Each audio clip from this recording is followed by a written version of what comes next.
America के California में अमेरिकी वायुसेना का एक F-16 fighter jet training mission के दौरान दुर्घटनाग्रस्त हो गया है। ये विमान थंडरबर्ड स्क्वाड्रन का हिस्सा था और डेथ वैली के पास रेगिस्तानी इलाके में गिरा है।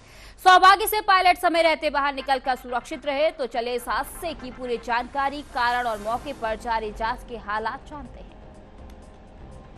अमेरिकी वायुसेना की एलीट थंडरबर्ड्स डेमोन्स्ट्रेशन स्क्वाड्रन का एक लड़ाकू जेट दक्षिणी कैलिफोर्निया के रेगिस्तान में हादसे का शिकार हो गया। दुर्घटना के बारे में जानकारी देते हुए सेना ने बताया कि हादसे के दौरान पायलट सुरक्षित जेट से इजेक्ट करने में सफल रहा। San Bernardino County Fire Department के मुताबिक हादसे में पायलट को मामूली चोटें आई हैं, जिसके बाद उसे इलाज के लिए अस्पताल में भर्ती करवाया गया है। स्थानीय रिपोर्ट्स की माने तो दुर्घटना ट्रेनिंग के दौरान हुई। F-16 फाइटर जेट के क्रैश होते ही इलाके में धुआं और मलबे का गुबार फैल गया। रेस्क्यू टीम तुरंत घटना स्थल पर पहुंची और पायलट की सुरक्षा सुनिश्चित की। यह विमान थंडरबर्ड्स स्क्वाड्रन का हिस्सा था, जो अमेरिका की प्रमुख एरोबैटिक और फाइटर टीमों में गिना जाता है। मौके पर सेना ने सुरक्षा की सख्त व्यवस्था की और आसपास के इलाके को बंद कर दिया। इस दुर्घटना के कारणों की शुरुआती जांच जारी है। विशेषज्ञों का कहना है कि तकनीकी खराबी, पायलट की प्रतिक्रिया या मौसम संबंधी कारणों की जांच की जा रही है। इस दुर्घटना से क्षेत्र में अलर्ट जारी कर दिया गया है। स्थानीय अधिकारियों ने नागरिकों को घटनास्थल से दूर रहने की सलाह दी है। F-16 फाइटर जेट अमेरिका की सबसे आधुनिक लड़ाकू मशीनों में से एक है और इसका दुर्घटनाग्रस्त होना सुरक्षा और तकनीकी जांच दोनों के लिहाज से अहम माना जा रहा है। पायलट ने समय रहते इजेक्शन सीट का इस्तेमाल कर अपनी जान बचाई। विमान के मलबे की स्थिति देखकर प्रारंभिक अनुमान लगाया जा रहा है कि यह दुर्घटना ट्रेनिंग के दौरान अचानक तकनीकी खराबी या नियंत्रण में त्रुटि के कारण हुई है। अब स्पष्ट है कि दुर्घटना के बावजूद पायलट सुरक्षित है। हालांकि इस हादसे ने अमेरिका के F-16 ट्रेनिंग प्रोग्राम पर सवाल जरूर खड़े कर दिए हैं।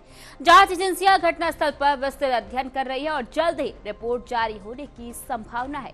आइए अब जानते हैं कि इस हादसे के बाद क्या कदम उठाए जा रहे हैं और इसके पीछे संभावित कारण क्या हो सकते हैं। स्थानीय मीडिया रिपोर्ट्स में बताया गया है कि विमान का क्रैश स्थान रेगिस्तानी क्षेत्र में था, जहां बचाव कार्यों के लिए कठिन परिस्थितियां थी। सेना की टीम ने मौके पर आग बुझाई और मलबे का विश्लेषण शुरू किया गया। साथ ही विमान के डेटा रिकॉर्डर को सुरक्षित कर लिया गया है, जिससे दुर्घटना के तकनीकी पहलुओं का पता लगाया जा सके। विशेषज्ञों का कहना है कि F-16 फाइटर जेट्स की ट्रेनिंग बेहद चुनौतीपूर्ण होती है और किसी भी छोटी गलती या तकनीकी दोष का परिणाम गंभीर हो सकता है। सेना अधिकारियों ने पुष्टि की है कि दुर्घटना में कोई अन्य घायल या संपत्ति को नुकसान नहीं हुआ।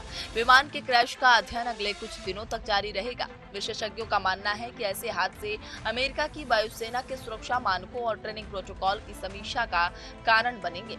इसके अलावा ये दुर्घटना F-16 के संचालन और मरम्मत प्रक्रिया में सुधार की दिशा में कदम उठाने का भी संकेत देती है। अमेरिका के कैलिफोर्निया में हुए इस F-16 फाइटर जेट क्रैश में पायलट की सुरक्षा सबसे बड़ी राहत है। हालांकि यह हादसा अमेरिकी वायुसेना के ट्रेनिंग मिशन की सुरक्षा और तकनीकी मजबूती पर सवाल खड़ा करता है। जांच एजेंसियां घटनास्थल पर मलबे और डेटा रिकॉर्डर का विश्लेषण कर रहे हैं, ताकि भविष्य में ऐसे हादसों को रोका जा सके। इस पूरे मामले से साफ है कि आधुनिक फाइटर जेट्स की ट्रेनिंग चुनौतीपूर्ण होती है और हर कदम पर सावधानी आवश्यक है। कैमरा पर्सन प्रिंस के साथ में विवेक यादव, TV 100 न्यूज, नोएडा।